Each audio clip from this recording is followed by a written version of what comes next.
Gorbachev, tear down this wall. The only thing we have to fear is fear itself. I'm not a crook. If you like your health care plan, you'll be able to keep your health care plan. 9, 8, 7, 6, 5, 4, 3, 2, 1, fire. You're listening to Jim Paris Live, your source for the latest news on money, politics, prophecy, and preparedness. And now your host, the editor-in-chief of ChristianMoney.com and the author of more than 30 books, Jim Paris. All right, welcome to our guest segment, and we're super excited to have her with us. She goes by the handle on YouTube, Karen B. So just the letter B is what we're giving you as her last name tonight. So if you go to YouTube and you type in Karen B or Karen B Flat Earth, you'll find all of her videos, and she has a huge following on YouTube and online. She's a stay-at-home mom, but organizes these events for flat earthers where hundreds of people get together and talk about the flat earth concept or flat earth theory. And Karen B., thank you so much for being with us tonight. Well, thank you for having me. I'm sure that when you do a show like this where you've never been on before, you probably wonder, like, am I going to try to make fun of you or harass you? Do you ever have those kind of experiences with talk shows where they're not really interested in the topic, which, by the way, I am, but sort of set you up to mock you guys? Oh, yes, for sure. I did an interview before with BBC, and they did just that. They tried to make me look crazy, but it didn't work out very well for them. Yeah. So the question that I would start with is, and maybe no one's ever asked you this question before, and I've got a ton of other questions to ask you. What difference does it really make? Assuming for the sake of argument that the earth actually is flat and it's not round, how would that change my life when I wake up tomorrow?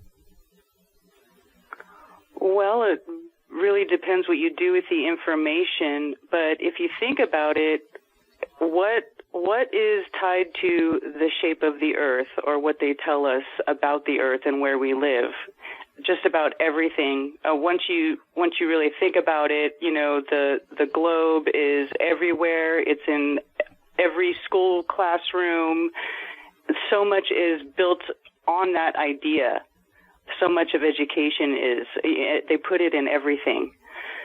So it actually changes a lot once you really think about it. And it also makes a lot of people liars, because you'd have to then believe that NASA is lying.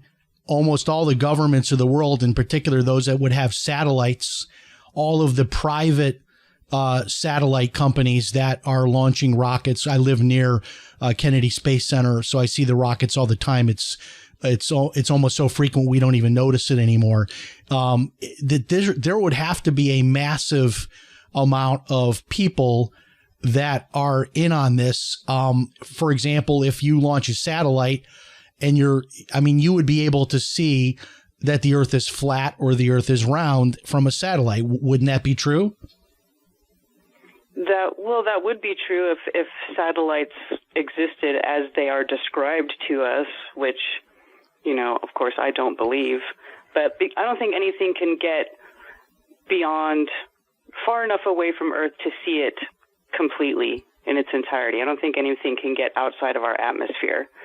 And I think what they tell us are satellites are actually balloons. They have high altitude, long duration balloons that they can keep up in the air for up to a year, and they float at 120,000 feet, far above the flight deck of any planes, and they can have thousands of them up in the air for far less than it would actually cost them to, quote unquote, put a satellite in a rocket and launch it into space and put it into orbit.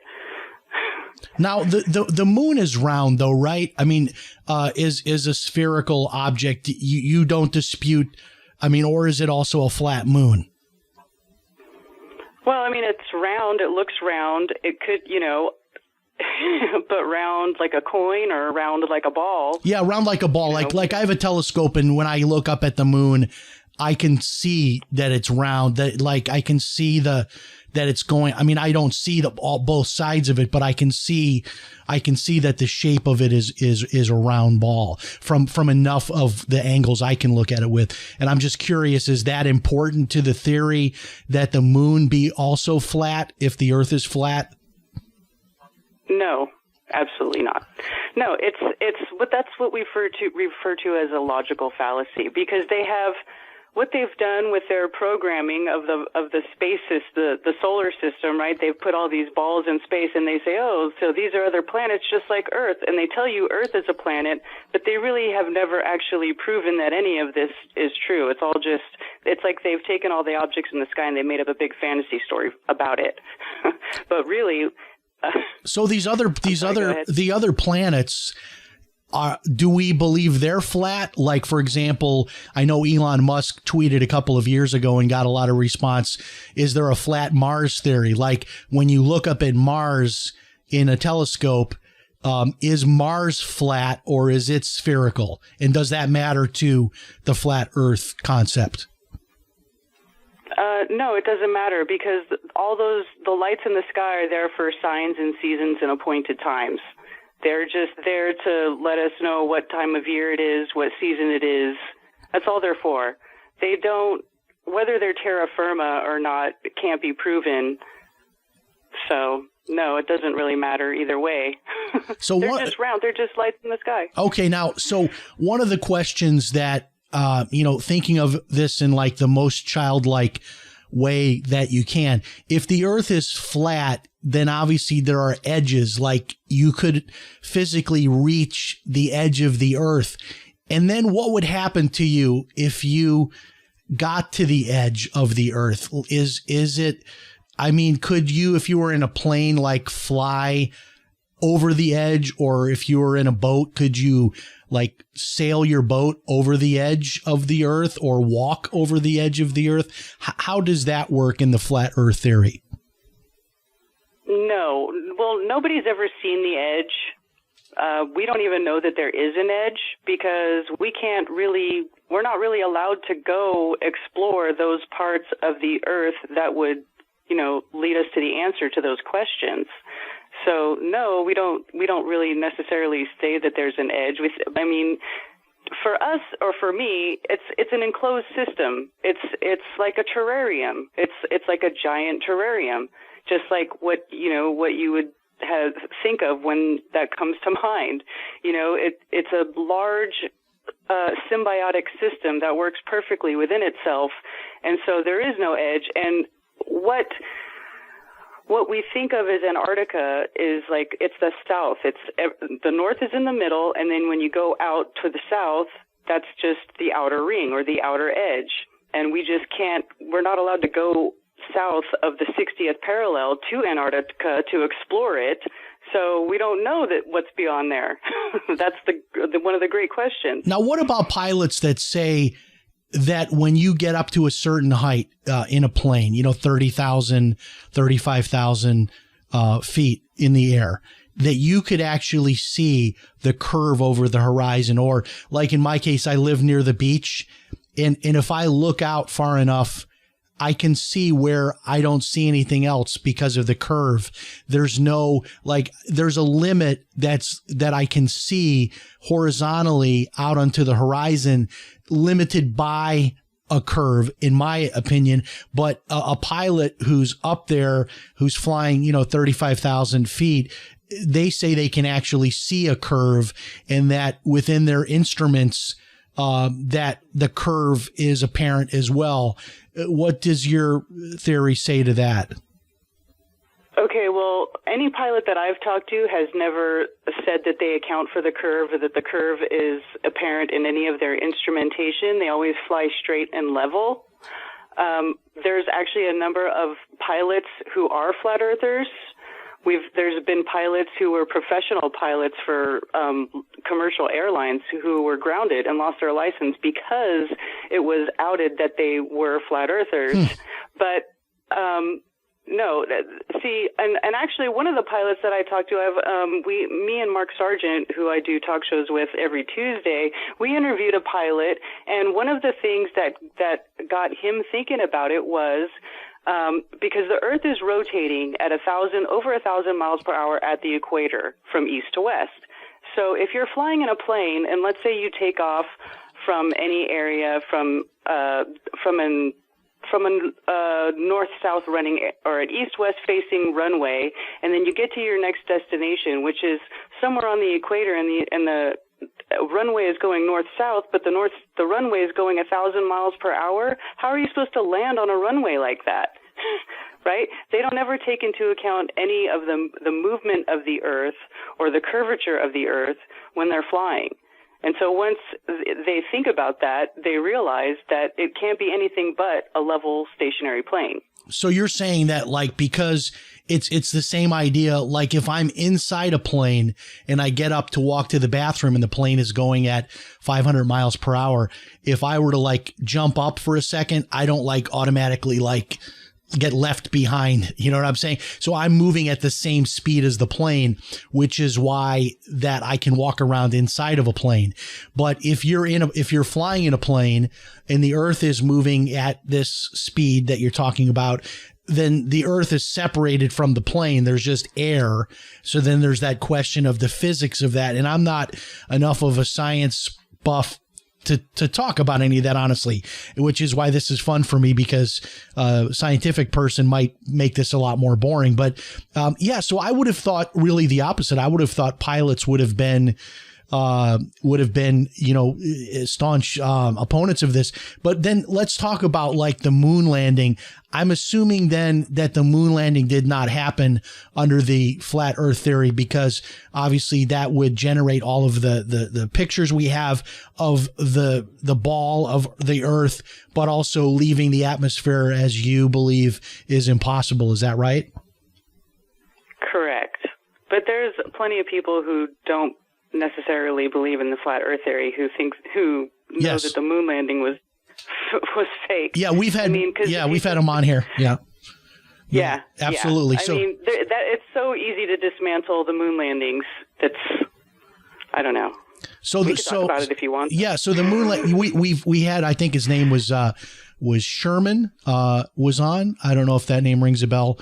I'm trying to remember. His first name was Roy or Ron, but he's an expert on the moon, and he had some thoughts on that. But we've had other people on talking about the moon landing and the problem leaving Earth's atmosphere. So have you ever thought about this idea of a simulation? A lot of Christians actually believe this. And it's becoming more of a mainstream idea. And even a lot of scientists are saying that there's a really high chance that we're actually not living in a real world as we would see that, but we're actually living in some kind of a simulation. So within that context of a simulation, would that be good for flat earthers? Because then it wouldn't really matter, right? Because none of it's real. It's all just a simulation anyway. Yeah, I suppose. Although I would be confused as to why Christians would believe that. Why would they believe that? Yeah, I'm a little bit confused by it as well. So we have a guest on. His name is L.A. Marzulli. He's 10 times the intellectual giant of my mind. I mean, the guy's like way beyond. But there's this idea that, Christians, for example, we believe that there's a lot more things going on than in the physical world. So we would tell you that you can't see everything that's going on, that we believe that there are angels, good angels and bad angels called demons. And there's all things happening in the spiritual realm that we don't see. So when you start with that as a premise, and then you get into a creative God that created us all, created this universe that we're living in, what really is what we're living in? I mean, can we really wrap our brain around it? You see what I'm saying? I mean, what? Well, could I offer another? Yeah. Could I offer another way to look at that? Okay. Yeah. Well, if you think that everything is a simulation, Well, okay, how do I say this?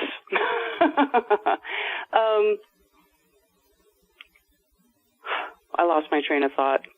Well, we're talking about Christians believing in a simulation, which does raise a lot of questions too. Like, well, am I real? Like, am I talking to you on the radio, right. and am I a real person that's talking to you? I don't think we take it like to that crazy extreme, but there's a lot of people that believe that somehow this is sort of a simulation of some sort, like it's not real, like it's virtual reality at some level. Yeah, but we're still we're still souls. We're still souls. Not being able to see things, right, or things that go on that you can't see. Right. Well, see, here's the thing. That absolutely does happen, and that's actually provable with like modern technology. It's provable because what this place is an electric universe, right? Everything is electric. When your heart stops, they plug in a machine, a defibrillator, and they put two paddles on your chest and they issue an electric charge to your chest to make your heart start beating again, right? If you have to have a pacemaker, you have to have an electromagnet, or was what they use, right? Or something. They use electric devices. Oh yeah, our whole body is electric. Indoors, right? You use electric lights. So everything falls within the electromagnetic spectrum. Now, everything that we see visibly, as far as what our eyes can detect, is like 1/10,000,000th of what is in the actual spectrum. Like, we only see a very, very, very small fraction of it. Yeah. Yet we can see the effects of everything else. And a lot of us tend to believe that these things that you're talking about, these entities, I mean, it could be, some sort of energy. It's just a different way to look at it. But certainly there are things that go on in this realm that we do not see with our eyes visibly. I would agree with that. But I don't think that means that we live in a simulation. I think it just means that that's just how this place works. But we've been lied to about how this place works. So everybody thinks that it means that it's not real. Yeah. But it is real. This is how the creator made it. And you people are very, right? It's like, you people are very serious about this, and that's why I'm having a serious discussion with you, because I've heard David Weiss on radio shows, and we reached out to book somebody from your group because he has an answer for everything. I mean, I've heard him debate people with question after question, and you're the same. You're a very intelligent woman, so I mean, I give you credit that you've obviously researched this and you believe in this. How long have you been a quote unquote flat earther? Is this something new in your life, or have you been looking at this for a number of years? No, I've been doing this. I've been here about 6 years now. Yeah. And when you do these events, how many people come out? Like, if there was like a Flattoberfest I saw in the email we got from your offices, they have these annual events. How many flat earthers come out to these? And then how many do you think there are, like in the United States? Is there any way to know? Oh, I don't know how many there are, but I got to say there's got to be tens of thousands, hundreds of thousands, possibly. A lot of people just don't speak out about it or talk about it because you get crucified by your friends. I mean, they just think you're stupid. Nobody wants to entertain that idea. Yeah. And a lot of people just can't wrap their heads around it. I think there's a lot more than are let on. But my last event, the Flattoberfest of 2020, we had over 400 people there. Wow. Yeah. So what do you do at a flat earth event? Do you guys have fun with it, or is there do you come dressed as a flat earther? I'm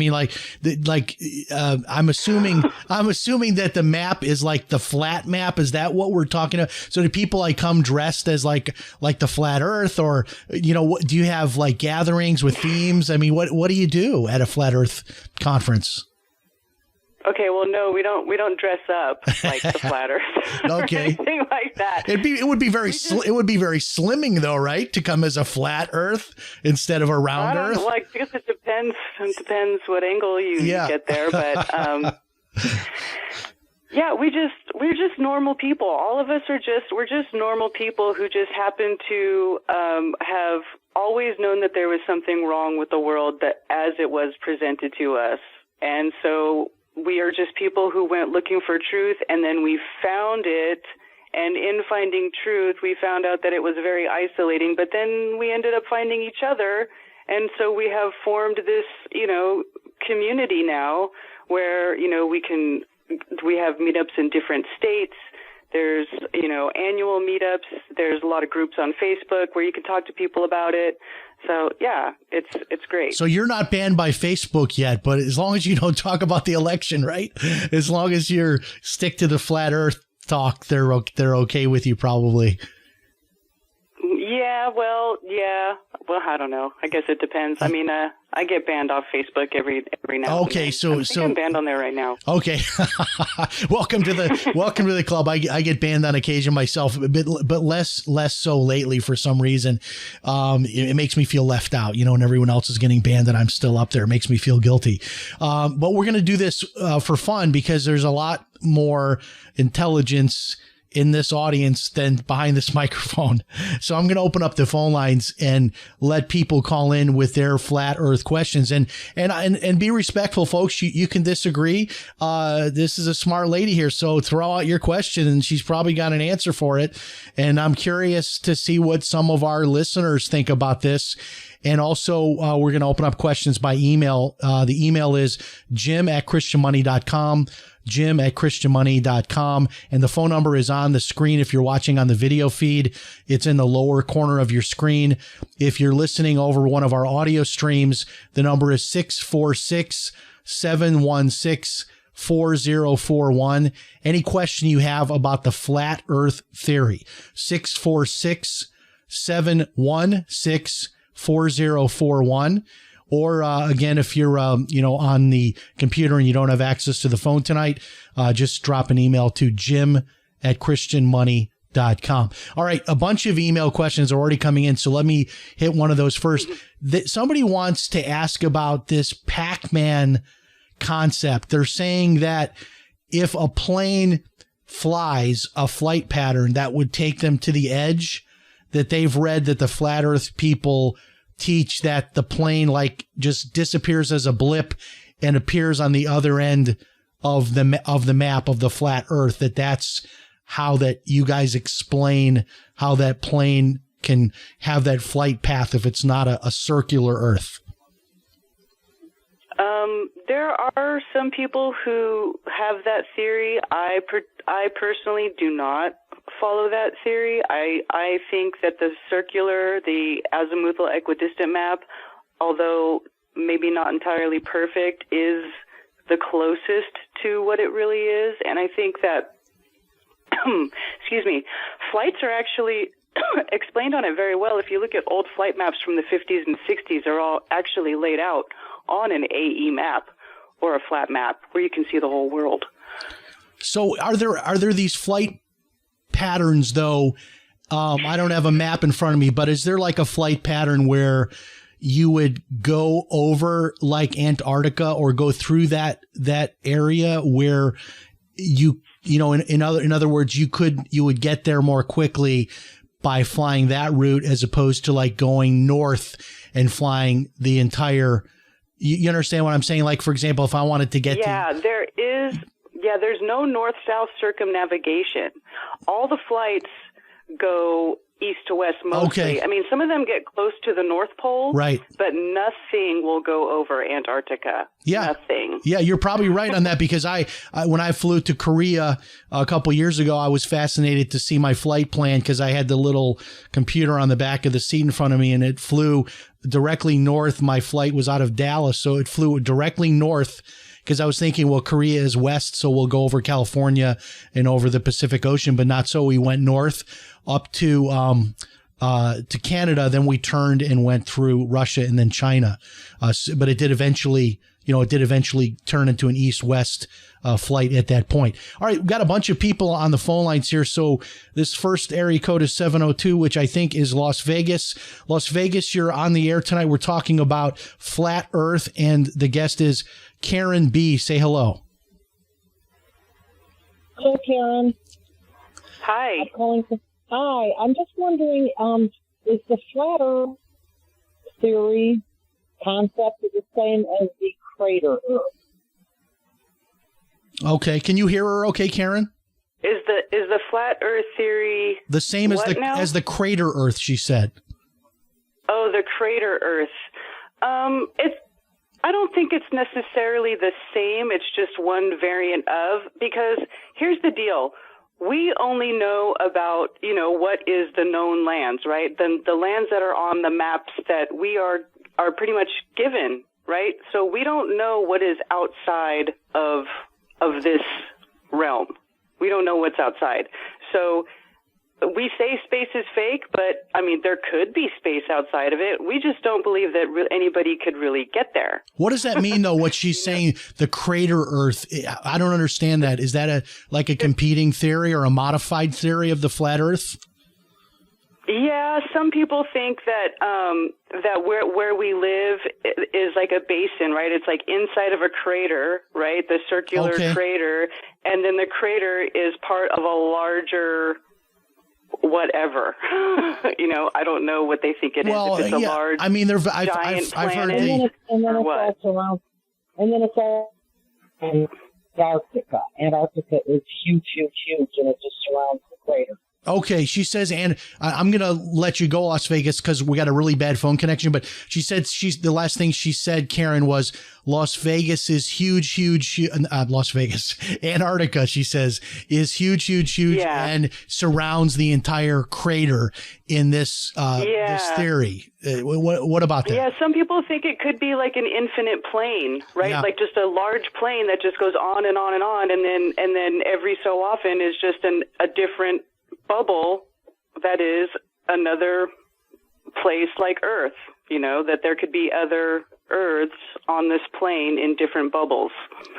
I like that metaphor of like the anthill and like we're like tiny ants and trying to figure out like what's going on, outside the anthill, and get to the top of the anthill and look around, and that's, probably our true perspective. Let's go next. I believe this would be Denver, Colorado. Say hello to Karen B. Hello, Denver. Hello there. Go ahead. Denver, Colorado. How are you? All right, sir. Go ahead. Hey, Karen. Hi. So, Karen, I took flying lessons. This is Mike, by the way, also known as Algorithm on the YouTubes. And I took flying lessons, and it didn't hit me. I mean, I'm listening to you, and I appreciate your information, but they never trained me to follow the curve. So if I'm flying in a small airplane at 3,000 feet, wouldn't eventually I would just go off of the curve if I didn't nose down all the time? I mean, that's the thing that's kind of boggling my mind right now. Right, because if the Earth is a ball and you're flying straight and you don't ever account for that curve, and the ball would always be curving away from you as you're flying forward, because that's just the shape of a ball, right? So it'd be like your flight path would be a tangent to a ball shape rather than a curve going over a curve, unless you physically change your flight to curve around that ball, right? Right, you got to keep nosing down. So how many pilots have you ever met who have said, holy crap, I never thought of that, but you could be right? Well, only one I ever got a chance to talk to, a commercial pilot. All the other pilots I talked to were already flat earthers. But I did talk to one in an airport, and I showed him the azimuthal equidistant map, and he said he never even saw one before, which surprised me. And then I asked him about that. If your plane's flying, 500 miles an hour, you're gaining speed pretty fast there, and the Earth should be falling away from you exponentially. Yeah. Now, and what did he say? What did he say to that? He just thought, he just raised his eyebrows. He said, oh, yeah. I said, you just always fly straight and level, right? He said, oh, yes, just straight and level. That's why this is fun to talk about, because it's like as much as this is sort of part of our settled science, this idea of the Earth is a ball, and we see it in our science books as kids. There's still a lot of great, theories to talk about on this, great opposing viewpoints and great questions to ask. As a pilot, caller, is it possible that you're just making a tiny adjustment over time and you don't even notice it? Like, for example, when you're driving, I mean, no road is perfectly straight, right? And just your subconscious, you're just making tiny adjustments as you're driving your car along a long stretch of road, and you may not notice that it's not perfectly straight because the curve in the earth would happen so gradually. You might not notice it. I mean, what do you think about that as a possibility? Well, I will tell you, it's possible. I think anything's possible, but when I'm up there and I trim my airplane and it's running the way it's supposed to be and it's level and flat and everything's fine, there is nothing for me to touch. I can literally take my hands off of everything and it will just fly straight across. So I think it's possible, but my experience of that is, having gone enough miles, there would have been something I would have had to have been taught to do, because literally when you learn to be a pilot, they teach you everything about an airplane and everything you're supposed to do to not die. So I think at some point there would have been a lesson. Okay, this is how we curve around the earth. And I'm relatively new to this idea, and I appreciate you having Karen on. I mean, tremendously. I've listened a couple of times, and I think it's a great conversation. It's a great mind opener for people. So yes, you're correct. It is possible, but I have no experience of that being my reality. Okay, good call. That make sense? Yeah, absolutely. Great call. Thanks so much for listening. Here's an email question coming in, and this is a great one. What about the scenario where a ship disappears over the horizon? And that is always explained as the curve in the earth.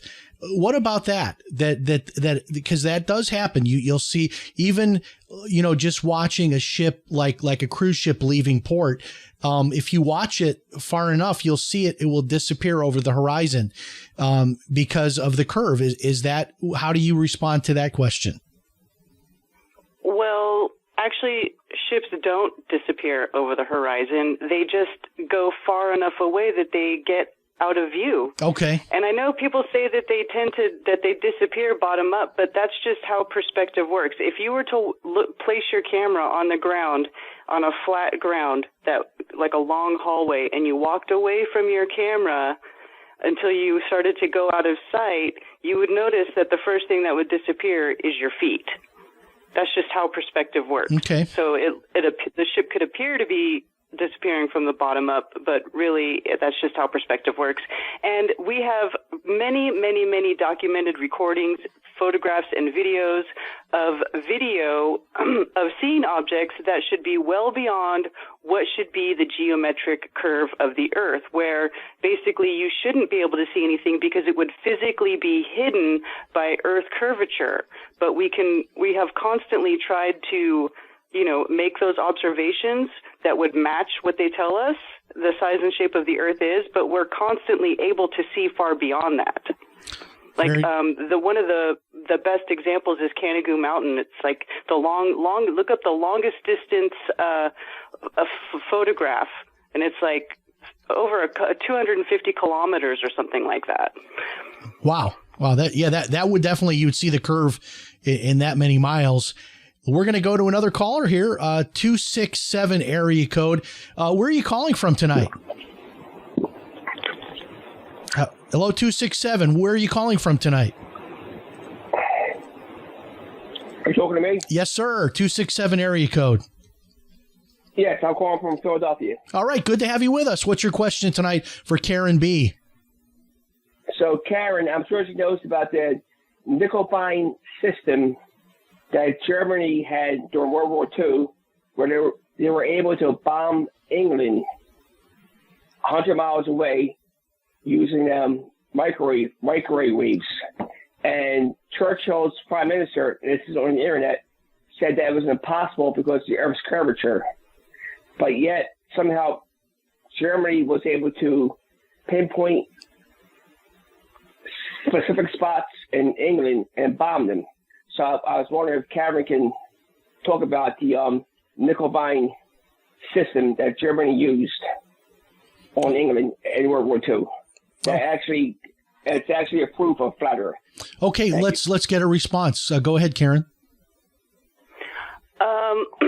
I'll be honest, I have not heard of that particular system, but I do know that they did use ground positioning systems like LORAN and stuff like that to position find the position of military and stuff through that before there was even satellites up in the sky. So I know that they don't need satellites to do any of that stuff. Okay. But I haven't heard of that one. But yes, the microwaves, actually, they do travel laterally, and they have like a Fresnel range where you can get interference in your signal from things that are not even that big. So if they were going that far with their microwave, that is definitely a proof of flat Earth, because that's something that has to travel laterally unobstructed. Oh, very good. Thank you for your call, Philadelphia. The number again, if you're listening on one of our audio streams, you're talking about the flat Earth theory tonight. The number is 646-716-4041. We'll take a couple more calls. 646-716-4041. If you're watching on the video feed, the number is in the lower corner of your screen. 646-716-4041. Another email question coming in. They want to know about GPS and Google Earth. If Google is Google in on this, because you can use this Google Earth to be able to see the Earth as a big globe, a ball. And also GPS. They want to know, how can GPS work if there's not satellites that are really up in space? Okay, so GPS, that's what I was just referencing when I mentioned LORAN, which is that's what they used in the World War II, right? That's what they were using to communicate and position stuff. I don't know the terms, right? But it was LORAN. You can look it up. And they did that before they were even able to launch satellites up in the sky.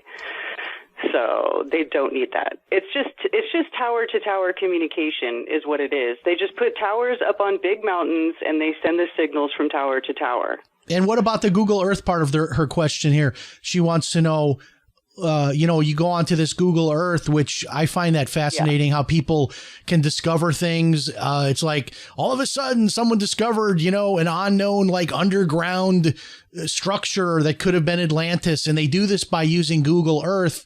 And does that prove anything one way or the other, Google Earth? Well, no, because when you're looking at the Earth in Google Earth as a ball, I mean, that's a program. It's a CGI program that is taking the information and wrapping it around a ball. That's what they did. So it's just them using the Cartesian coordinate system to take the information and map it that way. I mean, when you zoom in and you're looking at things close up, it's not a ball, it's flat, right? Yeah. And then you have to zoom way out for it to get that way. I mean, it's a model, it's a program, and to think that proves where we live, well, that's something that we call reification, right? It's where you're saying that we live. Here's a model, and this is where we live. You're making that model real without any real proof of it. Yeah, I mean, it could be like the inside of a video game. And that might be like even the better analogy than what I was trying to explain earlier about this whole idea that we're living in a simulation. It's like we're real, but we're like inside of a game. Like everything is all sort of virtual, but I'm probably going to get in trouble with some of my listeners for even suggesting such a thing. But we're going to go next. It looks like to North Carolina is here. And North Carolina, say hello to Karen B. What's your question tonight? Ooh, hi, Karen B. How are you tonight? I'm great. How are you? I'm doing well.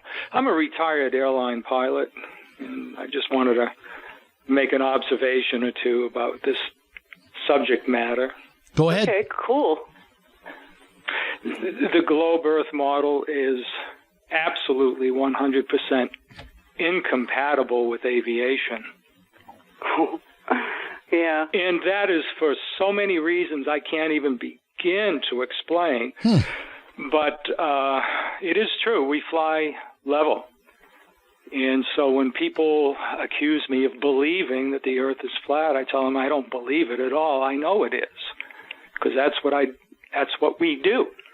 We fly flat over the earth. Now, did you ever say any of this when you were working as a pilot, or is it sort of like something, if you say it, then you're a tinfoil hat guy and you don't get to fly anymore? No, none of that. You never even thought about it. We never think about it. It's amazing how the human mind works. We don't think about certain things, and so you just never think flat Earth. And it's after I retired that a few years ago that this whole topic came up, and somebody asked me about, a good friend of mine asked me about it, and I said, "You're absolutely crazy. The Earth is flat." But then I started looking into it and realized, wait a minute, I should be the expert at this, because if the Earth is a globe, given the distance, the dimensions, et cetera, I'd have to shove the nose of the airplane down at 3,000, 4,000 feet per minute in order to keep up with the curvature at Mach 0.85. So you couldn't even fly from Boston to Philadelphia without scaring people. That's how steep that the radius, I haven't spoken about flat Earth in so long. I've lost most of what I knew. In terms of all of but I mean, you make a good point, and here's a guy who's a pilot who's on board with this whole idea. Let's take one more caller. This is 352, which I believe is in the Orlando area. Orlando, say hello to Karen B. We're talking tonight about the flat Earth theory. Hey, what's up? My name's Austin. What's up, Karen? I'm Awesome Austin on YouTube. Hi. What's up? I just want to say that the flat Earth isn't the conspiracy. The ball Earth is the conspiracy. Flat Earth, science proves that Earth is level and stationary. You can look up things, experiments, the Sagnac effect, Airy's failure, the Michelson-Morley experiment. Also, water is level from the toilet you pee in to the pool you swim in, and that's the same for the ocean. Sea level, Earth is 70% level water. It cannot be a ball. So when we observe that every day of our lives, we observe level water every day of our lives, but because of pictures and indoctrination and pseudoscience, we think we're spinning on a ball in a vacuum, which defies physics. Anyways, I got to go back to work. All right, no worries. Thank you so much for calling. You got some great support. I don't know if any of these are people from like your channel or anything, but overall, most people like what you have to say. What about celebrities? Wasn't it Shaquille O'Neal that came out and made a comment like that he was pro flat Earth, and then he sort of retracted that later when people started coming after him about that? How many celebrities? I know, isn't there one notable like professional wrestler that promotes flat Earth, and he's a very intelligent guy. I've heard him on the radio. A wrestler? I don't know. Maybe Chris Jericho? Yeah, maybe. I know David Weiss. He was on with Chris Jericho a few times. Yeah, it could be him. I don't know that he promotes it. So, no, I know who you might be thinking of, Eddie Bravo, the MMA guy. Okay, right. Yeah, he knows. And Shaquille O'Neal, sure. Shaquille O'Neal. Any other celebrities? Yeah, there's some other basketball players. Kyrie Irving was one, and there were some, I don't know, I can't remember them all. But yeah, there's been a couple of MMA fighters, some comedians, there's some actors. There's some actors who are actually closet flat earthers that we're not supposed to talk about publicly. All right. And there's all kinds of people. Yeah. Now, my final question, and then we're going to give you a minute or two to tell people all your websites and social media coordinates and all that stuff. But what would change your mind? Like if you gave me one thing I could do, like if I put you personally in a rocket and brought you above the earth, I mean, what would it take for you to be convinced that you're wrong, that the earth is not flat? Well, measurable curvature, some sort of real life observation that matches what they tell us. Because, everything that most people think is proof that we live on a ball, actually, if you put it into two categories, does it work on flat Earth or does it work on the ball or both? Most things will fall into they work on flat Earth, most things will fall that they work into both, and then some will just be flat Earth only. But nothing we observe in real life, matches what they tell us with the globe. But you're open. You're saying though that you're open to somebody coming forward. I'm always looking. Yeah, we all get into this because we want to prove it wrong, right? That's how I got into this. When I came across this information and people saying that the Earth was flat, I thought it was ridiculous, and so I wanted to prove it wrong, and so that is what I proceeded to try to do, and I was never able to do it. I don't know anybody else who's been able to do it, and so I'm led to believe, therefore, that the Earth is not a ball. Okay. Now, if people want to show me it is. If people want to follow you, I know you have a pretty big following on YouTube. Tell us how they can connect with you. Is there like one central good website for you? And also David Weiss, if you want to give out any of his information, just take a minute for those that want to follow up and get more information from you. And by the way, tonight is like about 3% of our audience. Like the rest of the huge downloads start happening tomorrow afternoon when the show goes out as a podcast. But we're also live, but awesome. You'll get most of the big traffic, starting tomorrow. Okay, great. Yeah, well, my YouTube channel is just Karen B, and you'll just see it has a little bluebird in my logo. It's pretty simple. And then I'm also on Twitch and Library and stuff like that, and I'm also on Facebook. But I do have websites that you can go to for my events if you're interested in coming to an event and learning about Flat Earth or talking to Flat Earthers in real life. We have a lot of fun, and we're always very open, and we love to have new people. You can go to flatearthfestivals.com. I also have flattoberfest.com. But right now I have an event. I'm putting all my events under flatearthfestivals.com, and I have one coming up in March. It's called the Solar Return Celebration. It's March 26th and 27th in Greenville, South Carolina. So you can go to that website and get the information there if you want to come hang out with us. Friday, the day before, we have a meetup in the park that's free if you don't want to pay to come to the event and you just want to come meet us. So you could do that, and all the information is there for that. And David Weiss, who referred me to you, DITRH on YouTube, also has a website, stoplookthink.com, and he also has his app that he does, the Flat Earth Sun, Moon, and Zodiac Clock app. It's a great app. You can get it on iTunes and Google download and all that stuff. And it has Flat Earth map and links to videos and information and proofs and everything great there. Wow. Interesting. Very, very interesting. It's been fun. And I'll tell you what, I'm surprised by how many callers called in, and I'm assuming this is going to get a huge amount of downloads.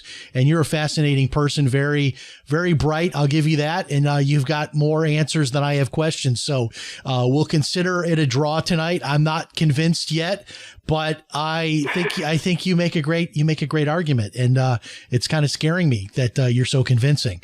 So we appreciate you being here, and we'll probably maybe, try to rebook you guys every few months because I think people really like this. So we hope you'll come back again.